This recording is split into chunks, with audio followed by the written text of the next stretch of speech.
TPCSI fans, you want to revolutionize your sports investing habits? Allow me to tell you about WagerWire. WagerWire is an app that helps you become a superior bettor by allowing you to sync all your sports books and track all your bets in one place. See your current action, your betting history, and stats. You could also sign up for sports books and collect bonus offers. Follow them at WagerWire on X, as it's the best account on the platform. Head to App Store or Play Store now and search WagerWire and download the app.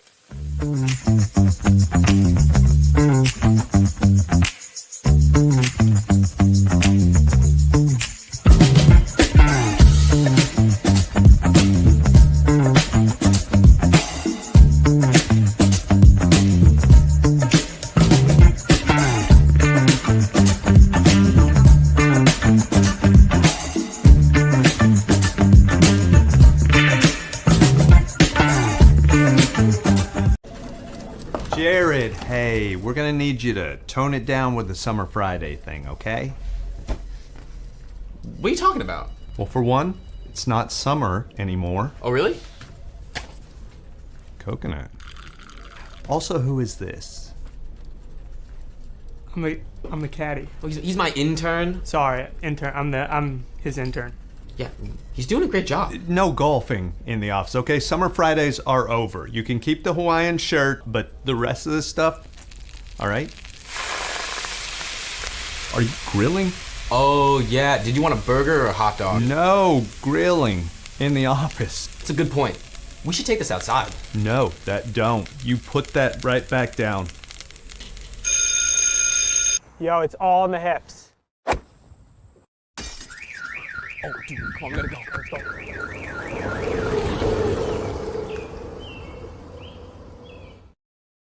Good morning, sports fans from all around the globe. I am the host, Jeff Dawson, East Coast Sports Investors, and it is that time of the week for 4, not 3, not 2, not me. Men in a Box with the NCAA Insiders. Happy holidays. Hope everyone had a great Christmas.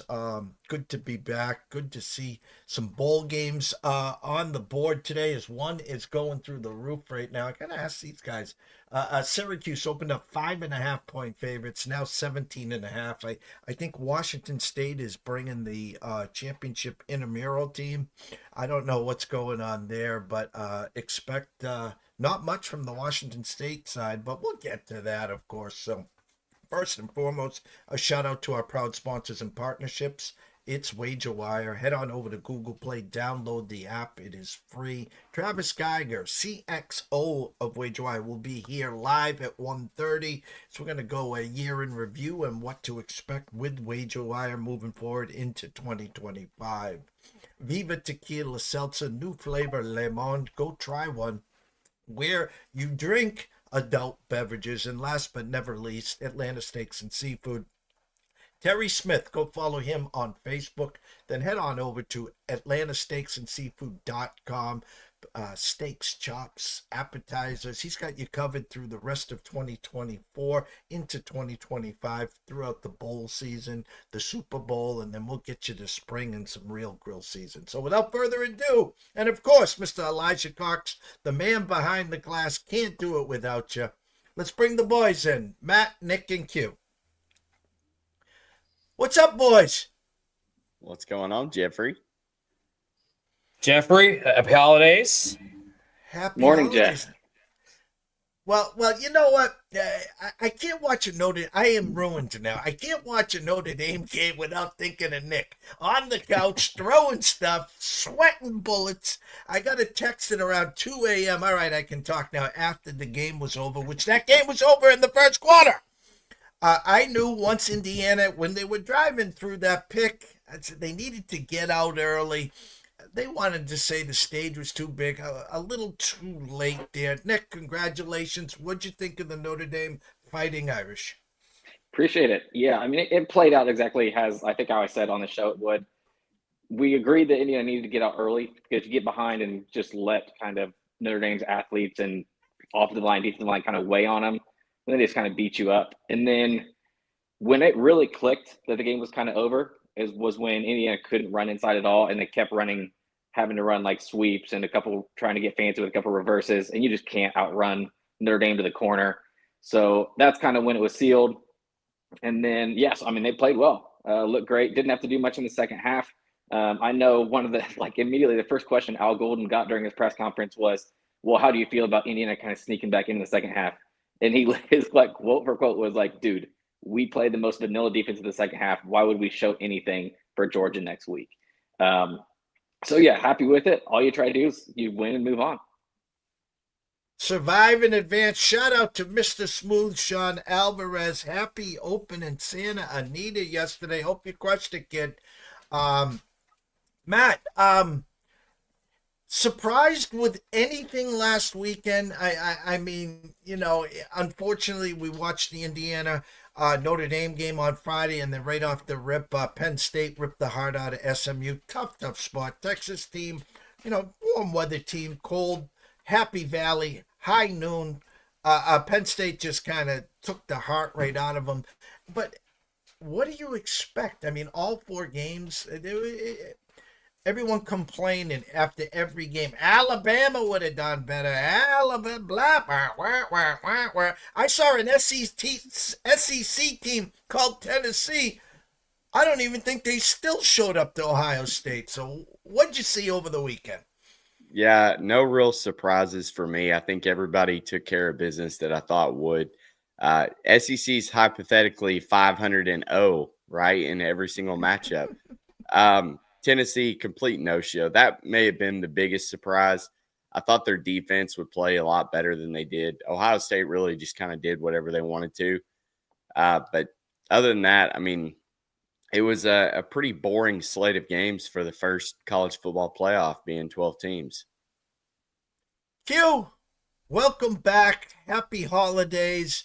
And, I've been saying all year, all the people in our lanes said both sides of the ball, Ohio State is the team. Everyone's projections, rankings, yada, yada. Man for man, they're the best team in the country. And I always said, well, I don't see Justin Fields. I don't see Ezekiel Elliott, Marvin Harrison, Terry Glenn. The list is endless of studs and stars.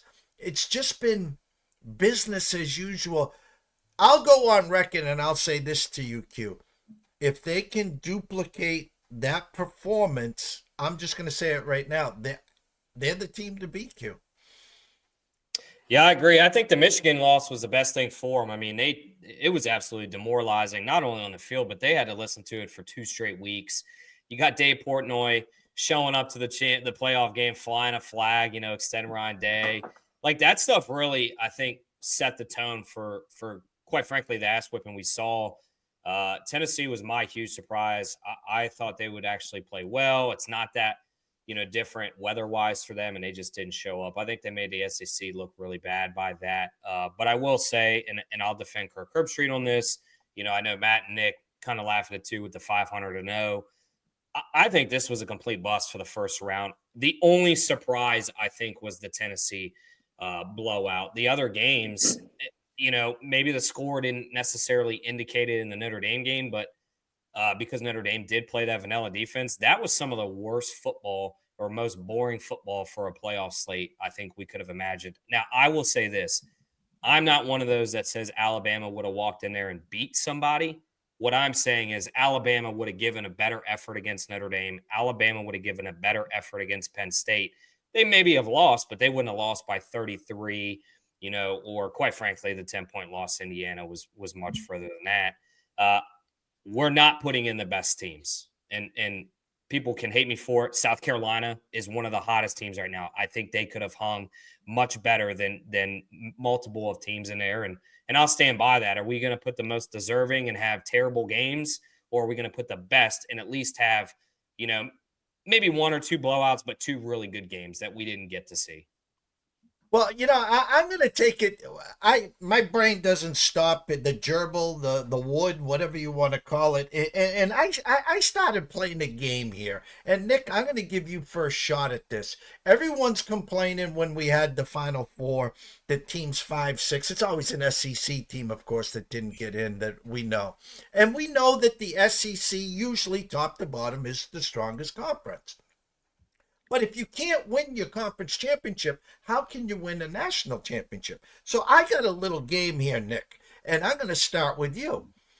I'm going to say, instead of playing one of those cupcakes that are collecting checks, I'm going to say this. The Power 4 conferences, each their top 4 teams, they create their own Final Four, and then they have their championship. So you're going to get 24 teams, and then each conference is going to have their semifinals and then their regular conference championship. The winner moves on. And then in that, that fifth one, I'll add 6 teams. So the top 30 teams in the country get in. And if you don't win your conference championship game, how can you fight for a national championship? Do you like that idea? No. But that's just me. Jeff, I will say this before Nick goes. LSU did that in 2008 or 2007. Mm-hmm. So it's been done. Go ahead, Nick. I'm fine with kind of how it is, where you get there should be an automatic bid for winning your conference. Yes. Now, should that be an automatic top 4 seed? No. Because that's where kind of things have kind of gone off the rails. Like we see Ohio State probably should have had a bye. No, you could argue whether Notre Dame or Texas absolutely or Penn State, somebody should have had one of the buys. And then the seeding has to be redone, more importantly. Because look at what we have this week. We have Oregon, who's supposed to be the number 1 team in the country. They are underdogs in their first playoff game. That doesn't seem right. Look at Georgia. They are the number 2 game. They are a 2-point favorite. And then you have Texas, who gets they're a 13.5 point favorite. And then you get Penn State, who's a 10.5 point favorite. Tell me how that's right. That's kind of where the number 1 team and the number 2 teams are the ones getting screwed. So there has to be a better way to do this. I kind of compared it to what they do in the NFL, where it's like if you're the number 1 overall seed, you get whoever moves on with the worst record is who the number 1 seed gets to play after their bye. I think that's how it should be. I think that kind of solves a lot of issues, because then this week you basically have Oregon playing, who would it be? Notre Dame? Are they the last one left? Or no, well, if we do it our way, then it'd be Boise. It would be Oregon playing Boise and then Georgia playing like Arizona State. So that's kind of how I would flip it. Because you're right, conference championships have to matter. They just can't be like the end all be all and decide who really gets the top 4 buys. Well, Matt, they're trying to almost start their own little March Madness, where twice now a number 1 seed in the overall 64 teams or 66 teams lost. I mean, when we go back to Virginia, they lost to a 16 seed, and then they came back the next year and won the tournament. Purdue lost to a 16 seed. In football, I mean, we all know it's not going to happen. It's not going to happen. So it's just a money grab. It was an extra week. And my thought process is, hey, we're getting the best 4 from every conference. So you're getting a puncher's chance where you wouldn't have been in your conference championship game. I mean, let's be realistic. SMU was down double digits against Clemson. We were already talking, if they lay an egg in the second half, they're probably out and Bama's in. So there was ways to get, an Alabama team who you did lose to Vanderbilt. A Notre Dame team did lose to Northern Illinois. You were fighting for your lives all year. The list is endless here. I mean, Miami, who we know can score 50 against anyone. Well, when you give up 40, 41 at Syracuse, every one of these teams had their own path. So you're not going to get the perfect storm, and you're not going to get the matchups. You're right.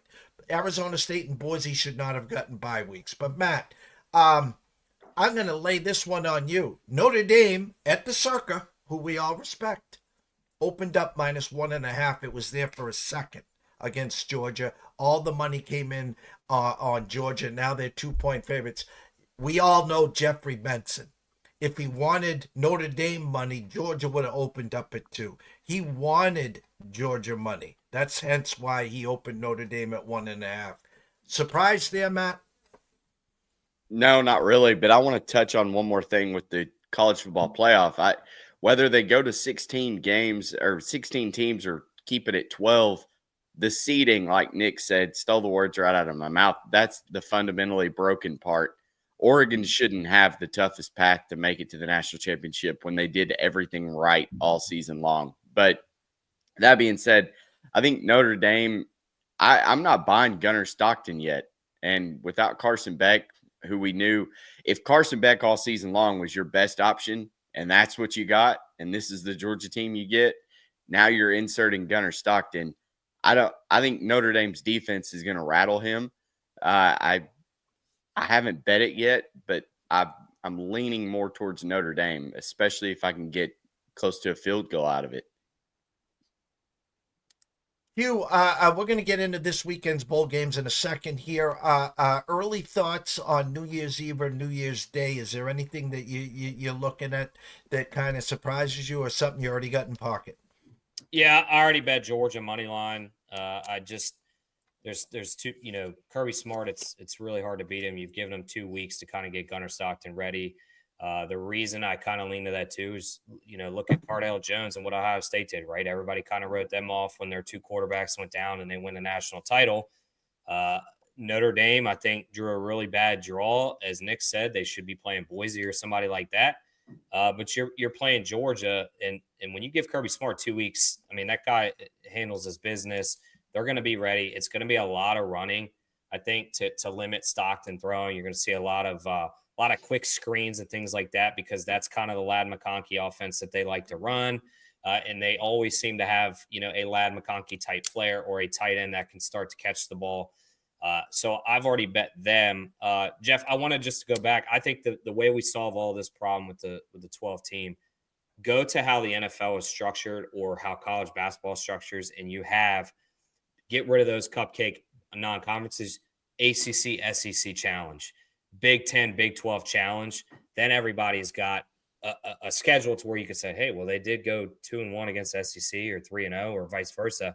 And then you could sit there and say, oh, well, SMU went 0-3 versus the SEC. They shouldn't matter. Get rid of the conference championships, because if you're saying they don't matter, then it wouldn't have mattered if SMU won by 10 or lost by 30. The committee chairman comes out and says, well, we watched what they did in the second half. That showed that they deserved it. Well, you said the game didn't matter. So just get rid of it, because ultimately they mean nothing anymore if that's the stance you're going to make. So just get rid of them. Hell, I'd rather even have a play-in game. Go to 14 teams and have 2 teams play in. Yeah, and again, it all comes to money. When I grew up back in the day, New Year's Day was so special. There was the 11 a.m. game. The 5 p.m. The 5 p.m. Well, then there was the 1 o'clock game in Florida somewhere. And then, of course, you got to watch the Rose Bowl parade. And then at 5 o'clock, Keith Jackson came on with the Rose Bowl. And then at 8:30 was the Orange Bowl. And then at 8 o'clock was the Sugar Bowl from New Orleans. Those games meant something. The world stopped for me. Those games meant something. Now that you got the Potato Bowl, the potato chip bowl, the Cheez-It Bowl, and it's all about the money. And here's the unfortunate part, gentlemen, is the 2 teams standing in the national championship game, most of them would have played now 17 games. That's an NFL schedule, and more injuries, more things can happen. So we're going down a slippery slope here. But anyways, we got a full slate of bowl games today and tomorrow. What I'm going to do, Elijah, is we're going to go to a quick commercial break, and when we come back, Nick's going to start us off on some selections and leans that he has for the weekend. 2,000 years long, we will never settle. Hard days, no way, with a heavy metal. No time, no fail, won't stop here. Like a torch to a flame when it burns hot. Come on, baby,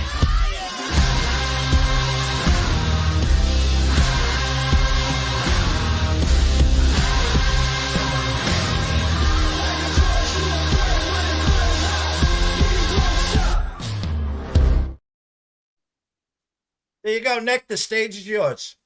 Yeah, going to start off with the second game of the day. Georgia Tech. I'm going to take their team total against Vandy at 26.5. I think this is an offense that's kind of firing lately. They should be coming in with a lot of confidence, especially how they just performed against Georgia last time out. Haynes King is playing. I know Vandy's defense has been good, and I know they have a lot of momentum with Pavia. Great news that he should be coming back, and there's still some legal stuff going on. But I think Georgia Tech probably wins this game. I don't like that spread being at 3 either way. I think this is a close game.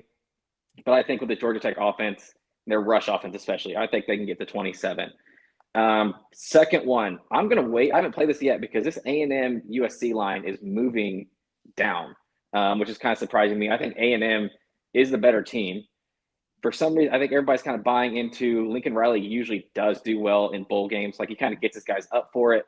He's one of those, if you give him 2 or 3 weeks to prepare, he kind of wins, like the way he did it last year. But I'm just not buying it. So I'm going to wait and see. Like this game is still not until it's late tonight, I think 10:30 Eastern. So I'm playing this super late. I'm going to wait and see if we, especially if that gets down to 2.5, 3, I'll be on A&M. Tomorrow, maybe my favorite bet of the actual weekend, I'm going to do Colorado first half -2.5. I know they said that Shedeur is playing. They said Travis Hunter's playing. I have a hard time believing they're going to play the whole game. There are more important things coming up for those two in the coming months. I'm happy they're playing. It's great for the sport that those two guys are going to kind of get a little showcase and people get to watch them play, and they're actually playing the bowl and not just skipping it. But I think they play a half, maybe 3/4, so I feel more comfortable against BYU taking that first half -2.5. And then the only I guess big playoff game I've played is I'm taking the over in Ohio State, Oregon. I think 55 is too low. I think one of these teams, if not both, get into the 30s.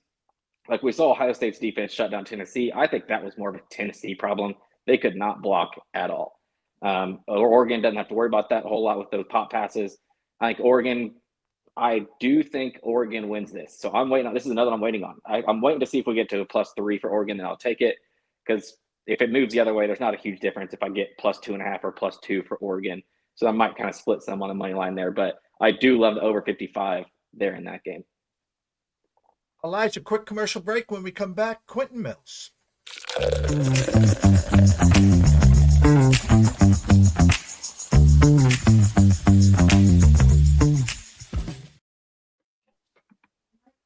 I'll start by saying Nick read my mind. I played earlier this morning, the first half, Colorado -2.5. I do like that they're playing. I think it means something.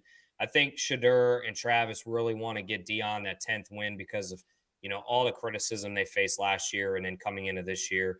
They'll be probably one of the quietest 10-win teams, I think, in terms of respect. And so I think that matters to them. They bought the insurance for all those players who were draft eligible. So I think they're going to be motivated for that factor. I took them also to win the game. Another game, I'm actually opposite of Nick. I think Vanderbilt wins. They don't go bowling often. This means a lot to Diego Pavia.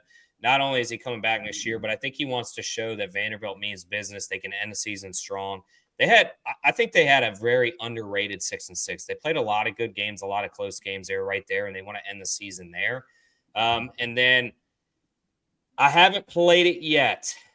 Nebraska, Boston College. Everything tells me Nebraska is the side, which then immediately tells me play Boston College. It's obviously a closer game. It's cold weather. Neither team's scared of it, but I don't know. I just have this weird feeling that everybody's going to be on Nebraska, so take Boston College. So, Jeff, I might need you there. Pull some strings. Let's make it happen. I agree. Nebraska's been my darling since the early 80s. Tom Osborne, the wishbone, when football was football. 4th and 8, we call it timeout. We line up. We look at Nick and say, we're running right here at 4th and 8, and you can't stop it. That's what I'm waiting for, but we can't get back to that. So, quick commercial, Elijah, and Matt's picks.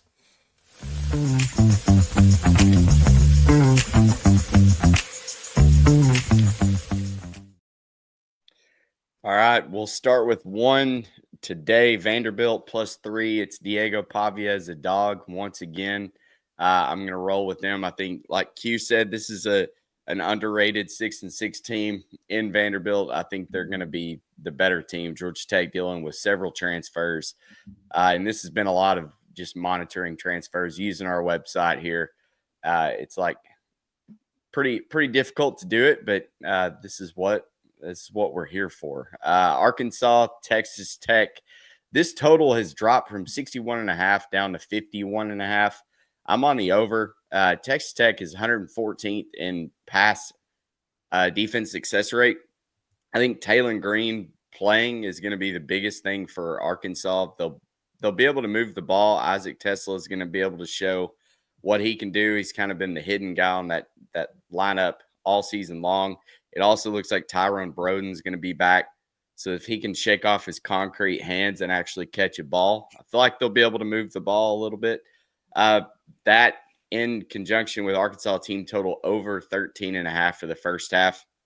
I think Taylor's going to play loose. I mean, it's a pretty bad defense in Texas Tech. I feel like they're going to be able to go out and sling it a little bit. And on the other side, Ryan Hyatt came on and we did a preview of this game, and he said that their backup quarterback that's going to play in place of Baron Morton, he led, I think, Texas high school in passing yards and all-purpose yards. He's a dual-threat guy. We all know how Arkansas defense faces up against dual-threat quarterbacks, so I feel like there's going to be points galore in that one. And then A&M -3. I think for what Elko did in his first year, I think this game means a lot more. You look at USC's roster, they've lost so many pieces. And then I'm going to round it out with your UConn Huskies +3. You want to talk about a team who probably cares more about this bowl game win, playing in Fenway. You're getting a very dilapidated North Carolina team who's just waiting around on the weirdest coaching hire of the season. Might be give me the Huskies here +3. I think they can win this game outright as Bill Belichick sits in the box saying, how in the hell do you guys lose in Boston? Because I never did. But we'll see. I think go Huskies, though. They might be deflating footballs already. Be careful. Yeah, that's true. And then I didn't even think about the playoff games because we won't be joining you before the playoff games start. I really think Oregon does it again and beats Ohio State. I think it's going to be a close game. If you're going to give me +2.5, +3, would really like the 3, especially with Oregon. And then Notre Dame, the same. I said it earlier. I haven't bet it yet, but if it gets to 3, I'm going to be on Notre Dame. Not really interested in laying against Arizona State or Boise State. I'm not going to be surprised if they're 2 blowouts again, but I will be looking at props. I think Genty and Cam Scatterbo can both get theirs. Is anyone's stock risen more than Scatterbo's? I mean, he had an amazing week a couple of weeks ago in the championship game, but he's the next coming. I mean, I know we've talked Like a all McCaffrey. Genty. Yeah. Man, I feel like we've been talking about Cam Scatterbo since week 1. I mean, he's amazing. He Hey, opened parlay- up some eyes. Yeah, Jeff, if you we hit it last week to end it, Nick and I said love Riley Leonard anytime touchdown parlay, hit both of those. Genty Scatterbo, you're probably getting close to even money on that. That's probably the best even money bet by the time you parlay them that you'll see all season. Because they're touching the end zone. There's no doubt about it. Guys, you guys have done amazing work. It's our last show together in 2024. We'll circle back the wagons and we'll recap what we transpired over the weekend, what happened in the big games, New Year's Eve, New Year's Day, of course. As we're getting closer to baseball, college baseball season, we'll use the college basketball season to get us as the bridge. We'll get the semifinals and the finals, of course, and then we can do some previews on some college bases. As you said, opening day, Valentine's Day will be here before you know it. But as we always wrap up this segment of the show, I'm going to start with you, Nick. Tell them where they can find all your work. Yeah, in Hathcote 413 on X or just in Hathcote on Instagram. Also, best place to find all our picks, and we kind of talk to our listeners and everything on our free Discord. You can find that pretty much on any of our channels. Just click the link, join up, and yeah, absolutely free. You get all of our info in there. Mr. Grissom. collegefootballinsiders.com, and I'm at Grissom on X. like I said, go over to our YouTube channel. You can click the link in our latest tweet on at NCAA Insiders on X. We had Ryan Hyatt with Raiderland, and we had Mason Choate with Hogbeat, trying to put together a couple of these little insider previews of the bowl games just to get a full list of all the opt-outs and all the information you need to better handicap the bowl game. So go check that out. Q? At Q Millie, 3 L's, 2 Y's, as I always like to say, at College Football Insiders, and then we'll be transitioning to College Baseball Insiders material. I'm extremely excited about that. I've been reading about it, so I'll start putting stuff out with Matt and Nick and Smitty. And, yeah, we're right there. We're going to finish off football strong and get right into baseball. Valentine's Day, opening day. What better love than the 90 feet bases coming out, rushing the plate off and saying play ball. So excited. Well, we can't wait. And a trip to Omaha. Already trip to booked. Omaha, Yeah. already booked. So we'll be getting the futures. We'll be building the portfolios throughout the whole season. Gentlemen, enjoy yourself. Have some fun this weekend. Nick, best of luck. I'm rooting for you. I really am. I'm pulling for Notre Dame. Win, lose, or draw. We look forward to having you coming back on Friday. Absolutely. I appreciate that. I Jeff. hope they beat them. Elijah, quick commercial break when we come back. Adam Trigger to talk a couple college hoop games. We'll be right back. ECSI fans, you want to revolutionize your sports investing habits? Allow me to tell you about WagerWire. WagerWire is an app that helps you become a superior bettor by allowing you to sync all your sports books and track all your bets in one place. See your current action, your betting history, and stats. You could also sign up for sports books and collect bonus offers. Follow them at WagerWire on X, as it's the best account on the platform. Head to App Store or Play Store now and search WagerWire and download the app. Well, without further ado, let's bring him in to talk some college hoops. Mr. Adam Trigger. Hey, Jeff, what's going on? Hope you had a great holiday week. Good to see you. Great to see you. I hope you had a great one as well here. I've been scratching and scratching. We've been on an amazing run in the college basketball team totals. 34-9 our last 43. I think I've cracked Da Vinci's code. I'm able to use a couple sources and find a 2.5 to 4 point edge in the team totals, and we've had great success. And I know you've been traveling the East Coast and having great success as well. As we wind down 2024 and get ready to jump into 2025, give us a little what your eyes have seen in the college ranks. Well, Jeff, I think, now is time to trust what we've watched the last 2 months. I came on this show, went on all my Wager Talk shows, and said, November and December is a minefield. I'm glad you found success with the team totals. It's a market that's beatable. A lot of places are not going to give you full limits on that for that reason. But beating full game sides and totals in college basketball in November, December has gotten much more difficult. It used to be 10, 15 years ago.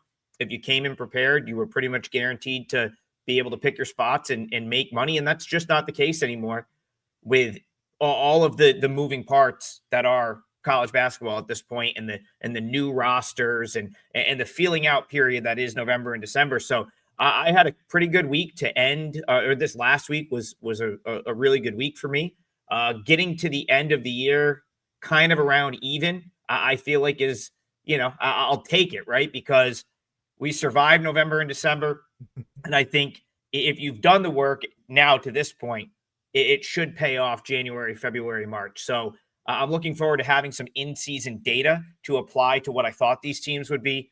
And I'm ready to attack starting tomorrow. Jeff, I don't know why college basketball isn't taking advantage of this Christmas week. Very annoying. There should be a full slate of games today. Instead, we have to watch exhibition football. So, that's frustrating, but we've got games tomorrow, and I'll talk about a couple of them. Before we jump into the two games, we know you got a busy day ahead of you at Wager Talk at noon. I have to get your thoughts on my UConn Huskies, as always. Tough opening game. Hats off to both sides. I'm a huge Sean Miller fan. I respect what he has done in Xavier. They went toe-to-toe with UConn, who has struggled under the Hurley regime in the openers in the Big East. Hard fought win there. Thoughts on UConn and the Big East moving forward?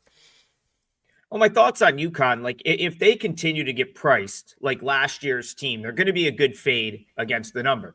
With that being said, that doesn't mean they're not a really good team, right? Like the last 2 years, UConn was historically good.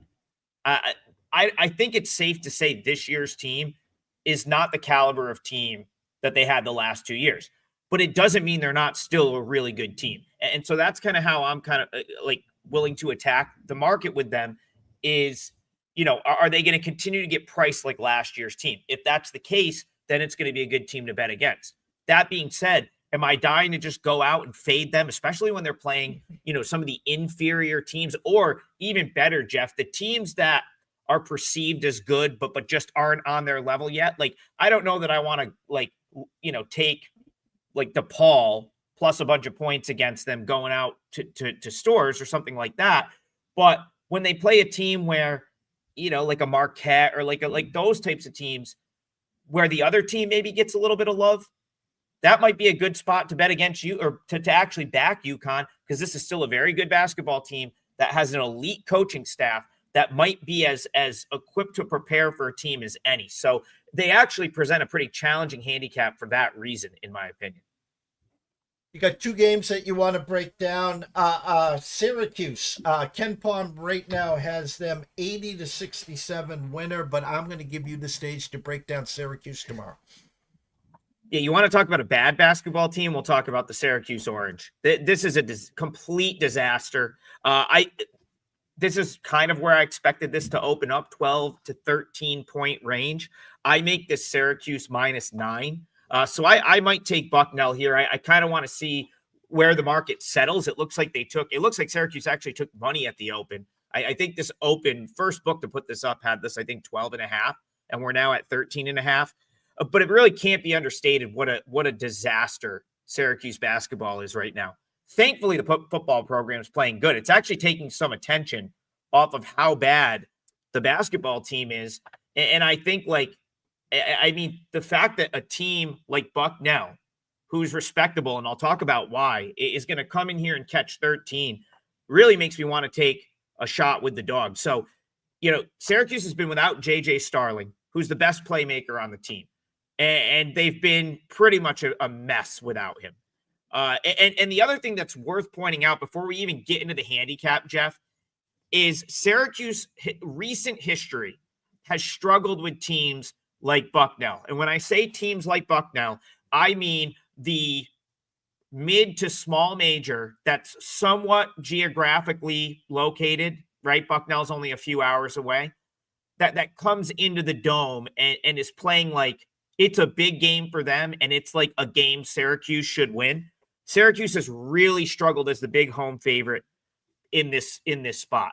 The other thing that really hurts them, the local fan base is out on this basketball team right now. And the way you can tell that, there was a record low crowd for the Georgetown game. One of the worst, that Syracuse Georgetown didn't have, like, has failed to break 20,000 fans maybe 2 or 3 times in the last like 40 years, pretty much since the Carrier Dome opened. I believe there was 17,000, and that was a Saturday afternoon at 2 p.m. with like no college football going on. It was the same. I believe it was the same day as the Army-Navy game. So basically no football. You had, and they couldn't get 20,000 at the Dome. And for context, that place, when there's not 20,000 plus in there, it is not a good atmosphere. It's not a great atmosphere as it is for a college basketball game. And then you put a small crowd, it's flat, it's dead. And this is why Syracuse tends to struggle in this spot with the team, like with those local, like the Colgates, the Cornells, the Bucknells, Lemoyne, those types of teams always cover at the Dome. Niagara came in with a bad team last year. I think they were a 17-point favorite, and they lost by 5. So that leans me toward Bucknell. The other thing I like about Bucknell is they have a 7-foot center, and they have some pretty decent rim defense. So like Bucknell, for their level, is a pretty sound defensive team, and this Syracuse team cannot shoot. They can get to the rim and score at the rim, but they cannot shoot.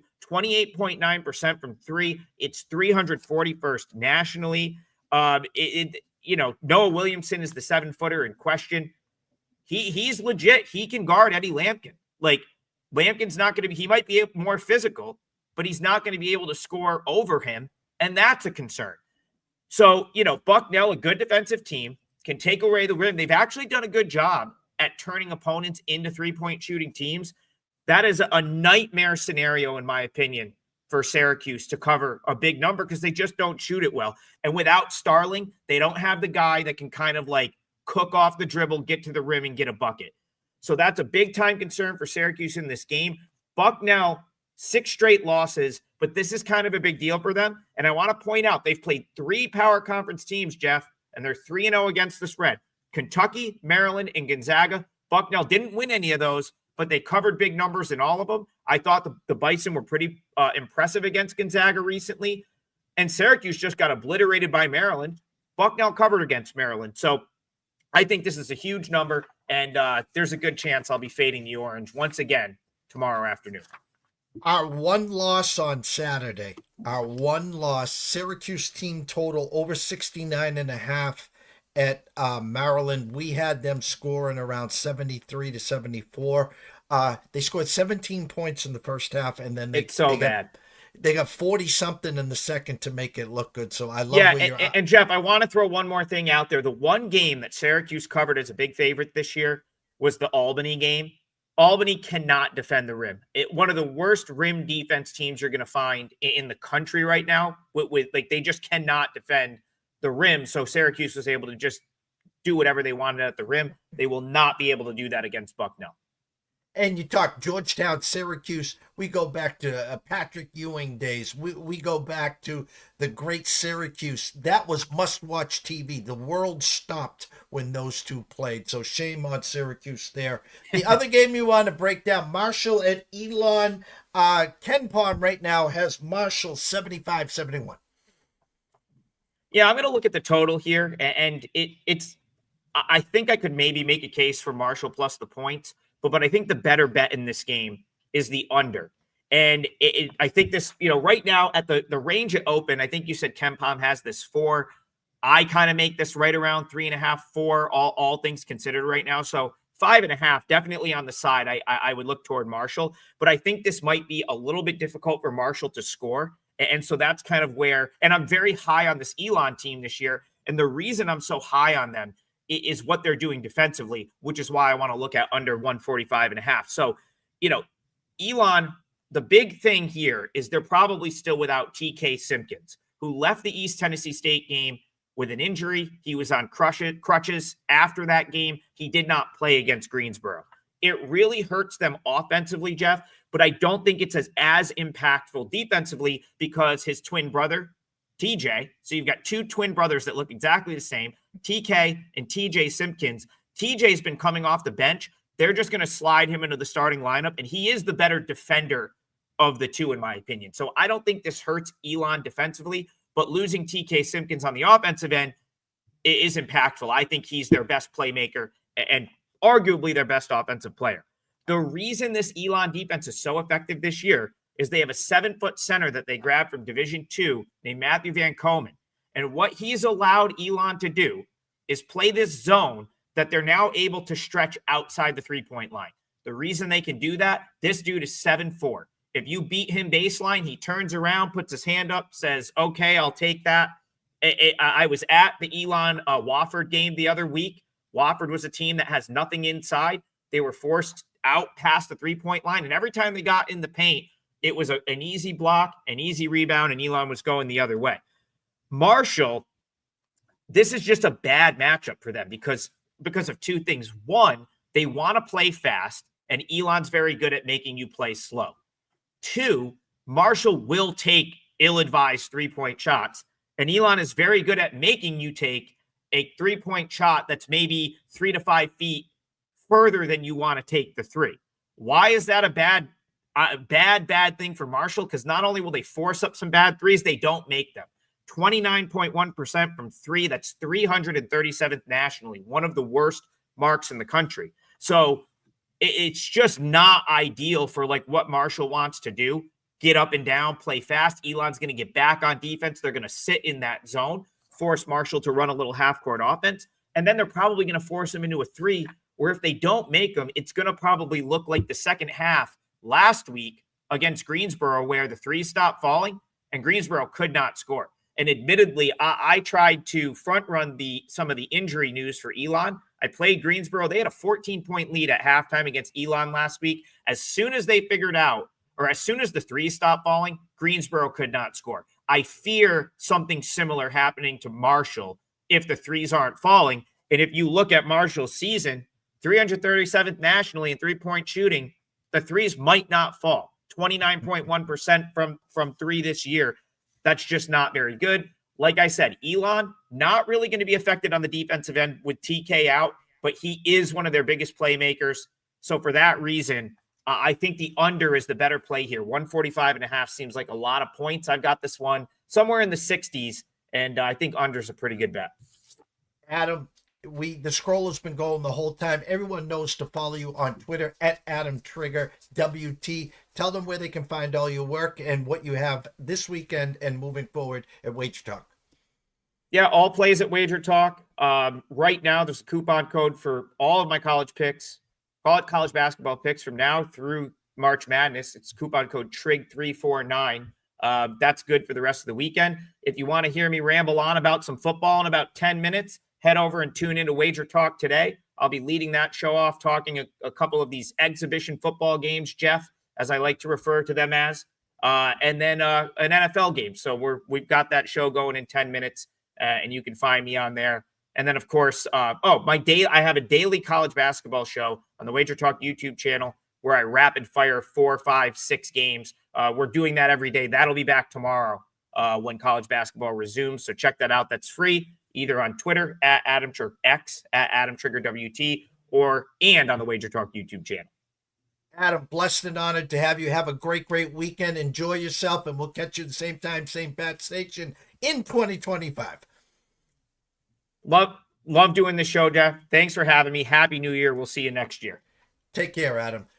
Go follow Adam Trigger at Adam Trigger WT. Elijah, quick break, and we'll wrap it up. 2,000 years long, we will never settle. Hard days, no way, with a heavy metal. No time, no fail, won't stop here. Like a torch to a flame when it burns hot.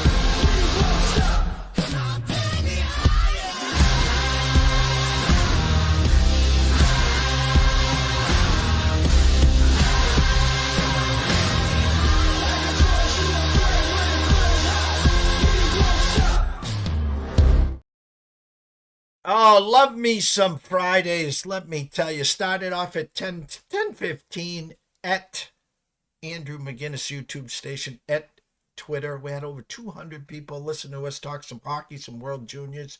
Followed up at 11, of course, with the NCAA Insiders, 4 Men in the Box, and Adam Trigger talking some college hoops. At 1:30, mark your calendars, Travis Geiger, CXO of WagerWire. We're going to do a 2025 review. We're going to talk about what to expect, 2024 review, and what to expect in 2025 there. And our hope and thoughts is myself and Riley Magnuson back at 3 o'clock for the closing bell. We'll talk some of these college football bowl games going on, talk some hockey as we get ready for some college hoops and the NFL final week of the fantasy schedule in the NFFC. Currently sitting in 17th place out of, I don't know, there was about 800 in the playoffs. There was 4,700 that started the year. First prize, $250,000. I'll be open and honest. I'm not going to take down the grand title. I would need a miracle of all miracles, but I am being realistic. I think we got a good shot of finishing around 4th, 5th, or 6th, which could be 20,000, 15,000, 12,500, 10,000, 7,500. So we got a good puncher's chance. Thanks for that snoozer. Yes, last night with Seattle and Chicago. That helped. We only dropped the one spot. We had no guys going. Couldn't have done it without the man, the myth, the legend, Mr. Elijah Cox, the best in the business. We are blessed to have you. Look forward to 2025 and rooting your Chiefs home to another Super Bowl. I'm Jeff Dawson at EC Sports Invest. Have a great day. See you back at 1:30.